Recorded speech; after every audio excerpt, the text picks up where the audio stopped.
nahambirin abalagati de kolon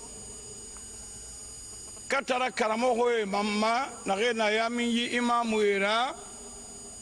assalamu alaikum wa rahmatullahi wa barakatuh wonna danna yiki be mariyo na mafala wumbara bube de ala hawonna tanga fitina ma wonna won hura minima karamogo ye nan khilira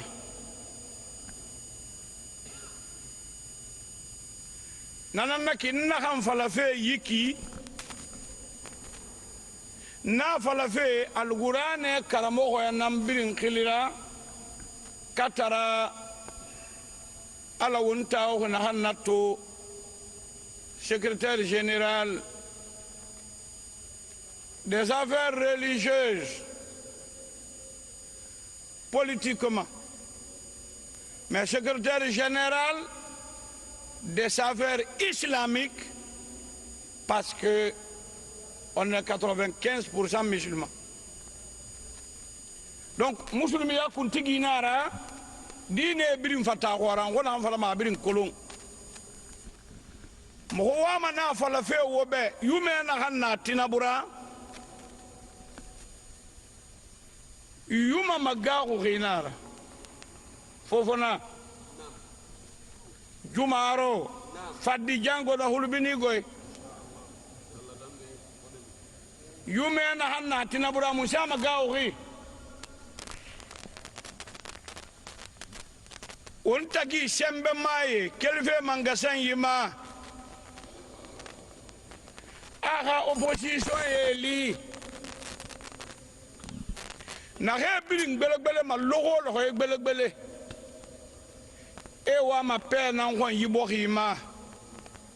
e wa ma unité nationale na ngwan yibo khima e wa ma point ça na ngwan bo khidi e ba fe ya ilan firin na ge lamma en hamba tangar na ge opposition ba movanche ba mi yomu keli e ya mati avala ha ya ma be won ka fitina rabba bila mana bon sa ka yere suwi kana ma yere fenyi ka karamo ra dogo ka wurudi ala ko ha yere soto asigama minde ha amuja mabaha ma khate ka kulima sa dogo ka kulima gi afari ana yere karamo wirdu yere gafa kimu ama karamo ya mabele fe na masikade yere muso ma ka kulima afari foi goro kure ya mabe surtout wotan karamo we mo baro wo makande tinabura wakati yiki atagiteku politicien yona masuwe waka wayima politique mirio na masuwe wotanka kutube matina bura anafindi movanshira e na masuwe ka wayima anafindi opposition na e na masuwe ka wayima e ka seri na yi movanshira seri na yi opposition ka seri na yi mfama tan seri karande ya wa mema insha Allah nondi عليكم بالصدق فإن الصدق يهدي إلى البر وإن البر ليهدي إلى الجنة لا يزال الرجل يكذب ويتحرى الكذب حتى يكتب عند الله كذابا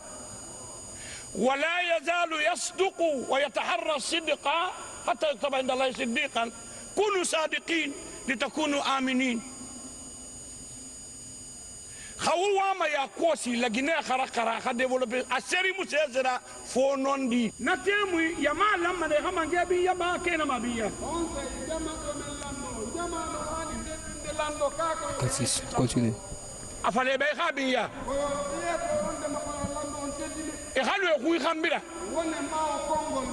parce que wotana wobela kata ma ka fi dimangera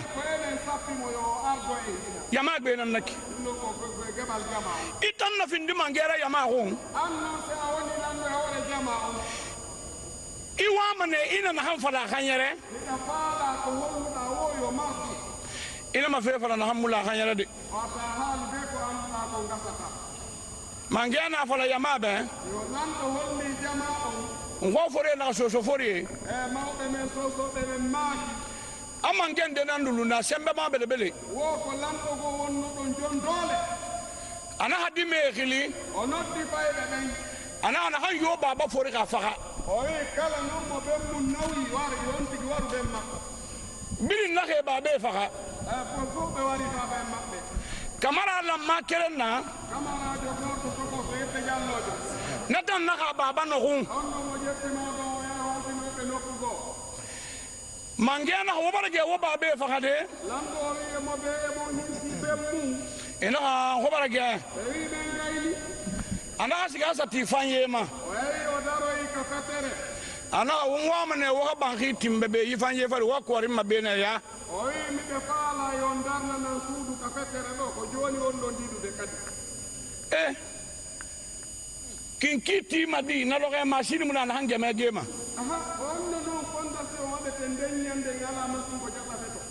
Didi na hamma baba fare ana ha yama na wo mangema yandi abaha masende wo be wo mudar ke banki tila fanyema aha lu tila banki korima amaki awayandi jama holla ne en alfa jo en torke mo bangi wo wa didi de do sudu yo be munyeno e ma jango e ngara didi ana siga sa baba mo kwani oyayi unga pai ko oyayi lukasa mangemu matandi ma lando yette take ay amar ko wali na hanna muno mara bade yamirore ko be yamiri kon kadi ne otako ana wona siga oyi jango so yayi wa afala mange be hollu lando ila ha hotan yama birim bara de so ntan ya ha ma sey be wonde ma jama on ko longi mi lam min lando yo mi hollu on manga bangi no miskine bangi kire mara suudu lando e suudu miskine wana gotu itan hay fogisa itan kay ire nono kinki lamma khagene kamenne khasabi mo be kamenne kwari ona joni commentori on didane men tu suudu ndu ba suudu lando e suudu miskine wana gotu tindu digama menen kadi men darlay ana hadi fa be ana aytami baba fakare ka demokrasi fa wata nan fa khara demokrasi ari kono wad amusha ba lugurana kui demokrasi na lugurana kwa nuna han woye kere mara demokrasi koni ka lugurana bohi mu no mara khara de khasali wo mu bohi khanu leidi wana fadira dalam ina mabarasi sa bange yara am walima ina manala muk wata sakko lando wonde ma o gollata ko bala dalam wata wadu parce que mo ko bi mu no mo sode birora bayen boye wawa tan afrika kono general na boya sa so to musul bibin heri so to ma kono se tay general o hebi du bernde hara julbe do fop kono ha boya musago kono se tay non kambe be hebali du bernde yi boya sama ka prede alfa boya musa kono mo ko bala ga ko folo wo yara go kono men gudi wulude on goy opposition ba gouvernement ga monsieur Bakil Badamandi mo me huli mo ko bala ga ko folo go gudi wulude on goy opposition no mo banzo ya fala ma to di ben ho me to di ka kisi ka kumbe boya ka sa da fala ida yata de jokun kundi fala ya njantu ura no modiri to kon na ba fine suuri tunde do ha ma to ma talaba na hankui to ya tiri turera gilima na hanna amusu jame ga we amusu sama ara usuka hala makande e ma to kiyoki kala ma ko watina jokun ko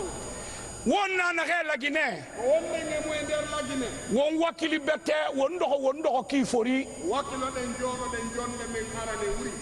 dammi wo sambara min ma demokrasi ma dammi won kunna kana mabe ko den don yaltina dole mon e demokrasi hide heba do sonja kat wo demokrasi tongo légèrement waha fori éducation na so éducation africain islamique wo bala ka sugunara ala ko mo na mo sa mo xi jogore démocratie on légèrement kiku wondi ka alquran e la yu mawbe meden jogoden dum juuɗe ɗen ɗiɗi e koyɗe ɗen ɗi waluɗano ɗen tina kana han kutuɓe karamma faɗɗi janngo kala janngo kutuba ina man huiraniya de wata ñembingu ala imam on de wayan yibirin fo e fala de li fa fala wo gabute yimin de wotan yama enen o jama on ko gabutan wade doy wonafindi doy waɗen doyi an yake doy hana mara si wana ɗum e gabute ina go kamɓe ɓe jogi gabutanji ko ɓe yara dey wontan gabuten muna go en ala gabutan ko yaren dey ha teɓira wontanan gamma go kayite immike ko enen sumata nani eɗiye mu ɓe go ɓiɓɓe maɓɓe ala ɗo ane sofeki ɓe ndeno sofi ɗo et y'a télévision non non ça ne va pas aujourd'hui vraiment c'est bizarre vraiment j'ai vu la Guinée ça m'a fait pleurer mais vraiment mais attends climatiseur bay koye maɓɓe koye ko ɗum wiyata ça va pas la Guinée vraiment c'est bizarre gare mo jooɗi e imo dara télé climatiseur ɗo tappude mo wotan hawo ɓe kutuɓe karanta han ɓenan falaki ara ene ye jangu kutuba men kamɓe koko maɓɓe komɓe makimi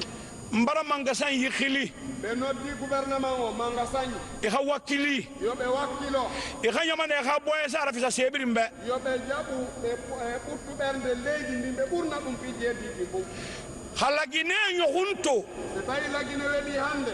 magasin yila han ɓe to nanan kilifa ñara on lutte pendant l'élection lutte après l'élection vous luttez pourquoi piro aɗo wodde piro fendo yama khatin magasin yifan khatin jaɓen jama men o yo jaɓu gouvernement on kadi yo jaɓu opposition khatin yo opposition kadi jaɓu wokkini kini lagine makkore yurmine lagine hande kadi na wayan kelen na wontanan tum fa fala fe bore bara ba fala fe konngol goto no woodi koynen tum luttiri ɗum ɓe fof wallini adienu sa donné tout mais on n'a rien na wayan fribula yirekere ay ɗen mari fof hay hunde en ala ɗum noon ɗiɗi wawata ya Allah okki en piiji ɗin fof ɓen en ala fus a to gare logoneke pilote anake atterrissage ra asigama ha hôtel ne so tawi o gayni doginde bato ha ɓerɗe ɓiɓɓe meɗen konnen janggo maɓɓe tawi waɗu ɗum walluki yikkunkinan kuy manin keɓuna so somuna fulamuna wombiri nde fan heɗen e nder o kunki pullo ala soso ala maninka ala en fof ɗe welti wo mbara gere tongo to wonna sogo woyi wo mbara racisme ya créé parti ethnique wonna sabore fari wommomo wombore gere feeɗa en ƴetti parti on ethnique ɗuwete leɗɗi yaadar hiɗen piira hiɗen sonka eɗen ŋañidira wonnage wombore kombide wona ko wombore bobo wonnaka fa wommaddi ene tema yikunki kuy e lankinan tema ke gere. Suite aux incidents enregistrés par endroits dans le pays au lendemain des élections communales et communautaires, le secrétariat général aux affaires religieuses et certains imams des 5 communes de la capitale se sont donné rendez-vous ici à la grande mosquée Faisal pour effectuer la lecture du Saint-Coran. À travers cette imploration en faveur de la paix et l'unité nationale dans notre pays, ces leaders religieux comptent sensibiliser toutes les parties prenantes à ces dernières élections sur la promotion de la quiétude sociale. Après une longue conversation avec ses imams, le secrétaire général aux affaires religieuses a également fait une déclaration à l'endroit de tous les fils et filles du pays. Bismillahirrahmanirrahim. Alhamdulillahi Rabbil Alamin. Wassalatu wassalamu ala khayri khalqi. Sayyidina wa maulana Muhammadin wa ala alihi wa ashabihi ajma'in. Chers croyants et croyantes de Guinée, chers compatriotes, après des élections communales paisibles, force est de constater la naissance de foyers de tension ça et là, et les troubles post-électoraux commencent à prendre des proportions inquiétantes. Les bilans affichent des niveaux de plus en plus alarmants en termes de pertes en vies humaines et de dégâts matériels. Tous les Guinéens et Guinéennes, sans aucun doute, constituent une communauté de destin. La Guinée est notre case commune. L'intérêt supérieur de la Guinée, la paix et la cohésion sociale doivent être placés au-dessus de tout. Et les préserver est un devoir sacré pour nous tous. Mouvance présidentielle, opposition, société civile, citoyens et citoyennes. Allah nous a dit dans le Saint-Coran, Bismillahirrahmanirrahim, واتقوا فتنة لا تصيبن الذين ظلموا منكم خاصة واعلموا أن الله شديد العقاب. Créez une calamité qui n'affligira pas seulement les injustes d'entre vous et sachez qu'Allah est dur en punition. Mes chers compatriotes, il faut souhaiter la paix et œuvrer dans le sens d'obtenir et la conserver, même quand on est sûr de détenir la force et la suprématie. Selon Abu Hurayrata radiyallahu anhu, le messager de Dieu a dit: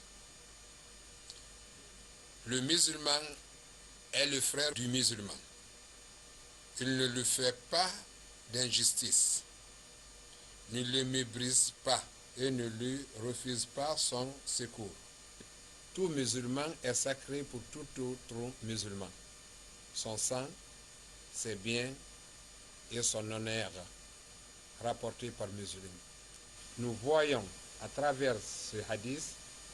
que le prophète sallallahu alayhi wa sallam ne se limite pas à affirmer l'importance de la fraternité islamique. Il l'entoure de commandements et d'interdits qui font une réalité concrète entre les individus de la société. Et le prophète sallallahu alayhi wa sallam a précisé que par celui qui tient mon âme dans sa main, vous n'entrerez au paradis que lorsque vous croirez. Et vous ne croirez vraiment que lorsque vous vous aimerez. Chers croyants et croyantes, Allah certes nous demandera à chacun de compte de la parcelle de sa gestion où il nous a confié. Allah nous dit: وَالَّذِينَ يَجْتَنِبُونَ كَبَائِرَ الْإِثْمِ وَالْفَوَاحِشِ وَإِذَا مَا غَضِبُوا هُمْ يَغْفِرُونَ وَالَّذِينَ اسْتَجَابُوا لِرَبِّهِمْ وَأَقَامُوا الصَّلَاةَ وَأَمْرُهُمْ شُورَى بَيْنَهُمْ وَمِمَّا رَزَقْنَاهُمْ يُنْفِقُونَ. Ce verset est un appel vibrant lancé à ceux et celles qui se sentent frustrés de posséder de leurs droits, opprimés d'une façon ou d'une autre, pour qu'ils se rappellent qu'il y a toujours un recours possible, un moment pour le faire, un lieu pour le faire, une manière de le faire et un lieu indiqué à cet effet. En tout état de cause, la violence ne peut en aucun cas être la solution. Nous exhortons toutes les parties prenantes à la retenue et au dialogue afin d'éviter la violence sous toutes ses formes en Guinée. Par ailleurs, le vendredi 9 février et le dimanche 11 février 2018 sont désignés par le secrétariat général des affaires religieuses journée de prière et de lecture du Saint-Coran pour la paix et la quiétude sociale en Guinée. Par conséquent, je demande à tous les démembrements du secrétariat général des affaires religieuses sur toute l'étendue du territoire national d'organiser des lectures du Saint-Coran et des prières dans tous les lieux de culte musulmans et chrétiens, chacun en ce qui le concerne pendant ces 2 jours. Qu'Allah bénisse la Guinée et les Guinéennes. Je vous remercie. ومبرسل ومن يوم فني خليما اللهم صل على محمد وعلى آل محمد وسلم وما سني فلو من أخما فومغون ولمنسى دين بانغدير خليرا كويرا من في وما يوقتي ياتي نيري أموسونيا كنا ودي أوي تما ونو تلودي وقف دين خليرا تين مغبرة على ما كان ديوبة تنبتونغي نكان نباقي كيرين كيرين ما بيرين ألقى في دوبة ينبقى فرا ألقى في دوبة يجي مفارا وقويرا من في وما وانقف نار لمبي وما موسكي بيلي بيلي وما إمامو كالانكي فيما وانقف ومبور راتو ومانقفا ومبور رسوغي ومانقفا ومغانو ومبور ركولوندي وما واي بيما وما وليما ولا ما وانغانا كان نباتو كينياما على برا يجيرا كمالي يجينا كان ساوما وندوبانه بينو وما يوتو في غالي على نما سيسرا سو ابوما هانغوتو خاولي بوين ساكوي wonga wotra ba boy sa kuin wotra kambi fanga findi boy sara wombe wonge kambi wotede boy ma yakui fitine nande barakeli wonala ma tanga khandina kanna ka wonna tangama wombar bore nde na ne bar so sa ya sotofi hanaraba won tandina toy ala bara yinya khafeta won tanna abara yiboki khafeta wonna won muluma nakine won mammo ngunsa alama won walina kanna ba hala na garaba wombe khimbeli fo ala kana khimbeli nan kum masa wombe atobare gera badi fe gbeta yona kamini nakanno mo wombo era yako de womma obi akana womma boy sa tukun sande won tan dina toy imamu yi womma laboratoire na ya wonna den nakan kuyiki womman fa fe seri na matode ya yi wakati nun seri na kan lang alko na kan noma ni de na kan bara folo fo ala ka dansane nara na fitini teka tu nga kirinya kano sabati de womma de ne ke na tera ma wombar bore wonga kirinye de ke findi ayi politique girma soera wonga masebe asembe kamara gere kamara wongwa mahali ale muse bore fahamu fe na kan kui e ga bore fahamu ga findi na la layina ne ga no lude yikirin e ga bira kiraye nan fogora kisi dahi na ga mu findi gere soera na ga mu findi fitinara emaki ara enen non ko ka laboratoire wonden doni hiden darude ko hondunge lekki wawata nyawnda nde do nawnare tentinino musibbe men be Allah subhanahu wa ta'ala hodiri kanyu yo jokkungol do lawol ko wete politique hay ko be faamondirali e munkon senen do en tumbondiri en tori Allah subhanahu wa ta'ala be faama e wonde ma wana gere wana piro ko yo jode yewte nanondire faamondire enen do fow se en jonnidiri juude en hawrondiri e kindol lekki e windi on don ordonnance kambe kadi be soodi dum be jetti dum don be nyawndoto enen kadi bernde men dem buttay yo Allah newna en wadugol dum amin badam malu ko anye laboratoire le latin anu kramolu la Guinée ji anu mindi anye laboratoire min kono fo anya ma felele jankaru min wulini basi su jone kakanka jankaru odanda am bela deni e ben basi woma ka fo badam malu e min e politique ku kunna ani politicien nu ko kele kute kele rokute nan ka duwawu ke hali na ma nyon faamu mindo ay di se hankili sorola ka esi tabali kan ka nyon faamu woro ba wole kafsa alu ye wole kafsa an fana ye wole jamana fana la heradi donc ka fo badema bela de niye nan ko ni bena basi o laboratoire la ya an ka basi o sebe alu fana ka basi o ta inshallah di ka ambela munafandi ala mono ya la ambela de niye ala ton nyom yemme khema aton khairi khema wumbe anemu yati na kan so mana khaira yira natangbe numbore gbe kere mara ba matana sika fe khaira badi fo ali atangalo ni ano alimania adubule mane alko khaira na kama dogo masike na kalu akui agalina denkania kina masemma ana masendede enun geni nara enun kunna keli nara won fannara lankana na matu won kafa umbur tinkanara won ka umbur rakamalinara won tamfindi tera kube yinanna won tamfindi boko ikui ala kharam plasan nanna naka nyoko saki a konye khomma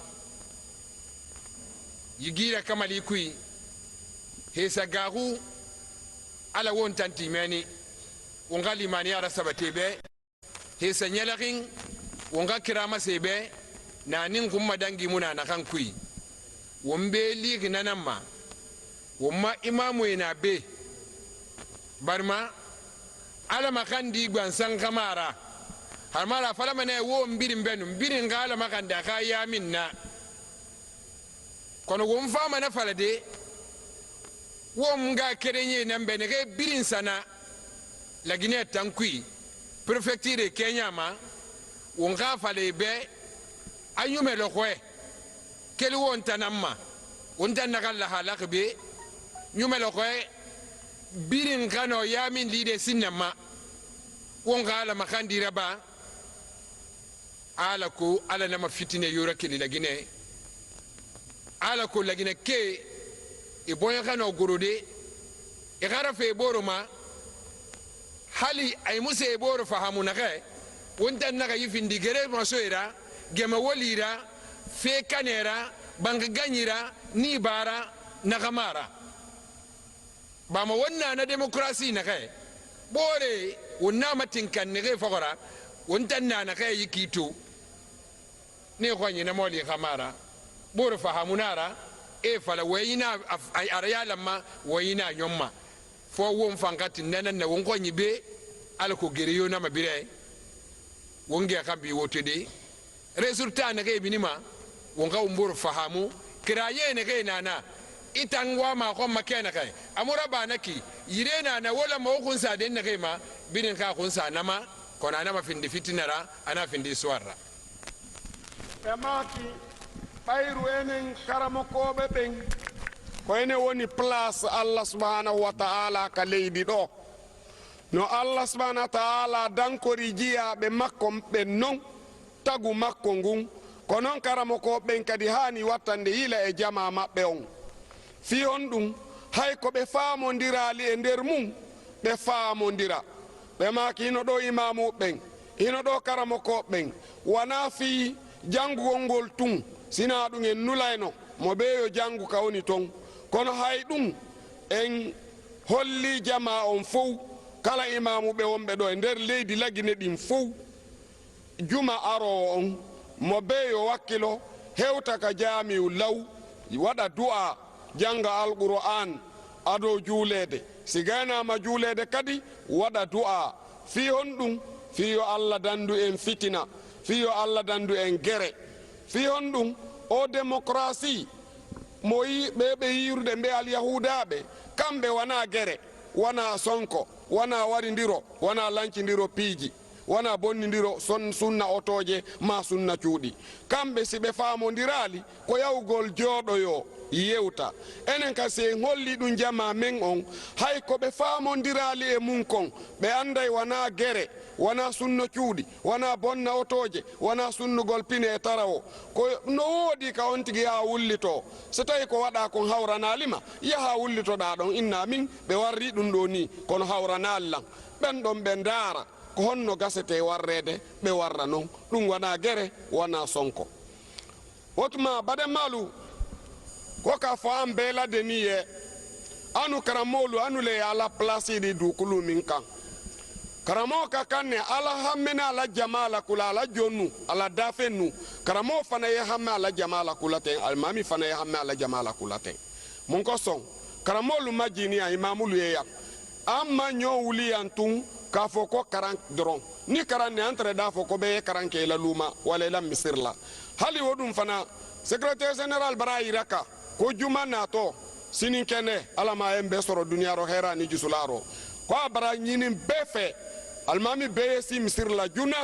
ka duwawu ke jani sali ye kela ni sali kera fana ka duwawu fana ke mun ko son fo ala dan tan ka fitina ma muna anno demokrasi mi yela mominula wolu te ita kela keledi ka bunu tinya ka mombili lutinya ka kelela uli ka nyomfa alu mai ta ke odide alu ita kela mindi ka isi yoro kelen ka nyafo ka nyomfa hamu na amfana ka duwa woke ni ala ka namina hali na nafa malu manyo ye yoro minu do manyo famu idise sila ka nyomfa mu yoro wodo ba yoro do fana ye idu aka e makasi yoro min ke ni le mabeoma min fo ni mabeoma idu ala ka e makasi idise wala ka e makasi ka falu barakete ne mabama otuma aludal si ka nyafo e mabe yoro mimma ni jo ife adi raka ila ko jole ni jo fana tife adi raka ila ko jo tife o masi kelero ala mo no ala ambela de niye adi yandi won fefera ba mabe akaraba kimbeli nan kuyi akaraba kranya fanye nanna alko na kan no ma ne de won wa ma siga fe yare development na kai amuno marabade boy sakui boy sa tar nyakui na ka kale nara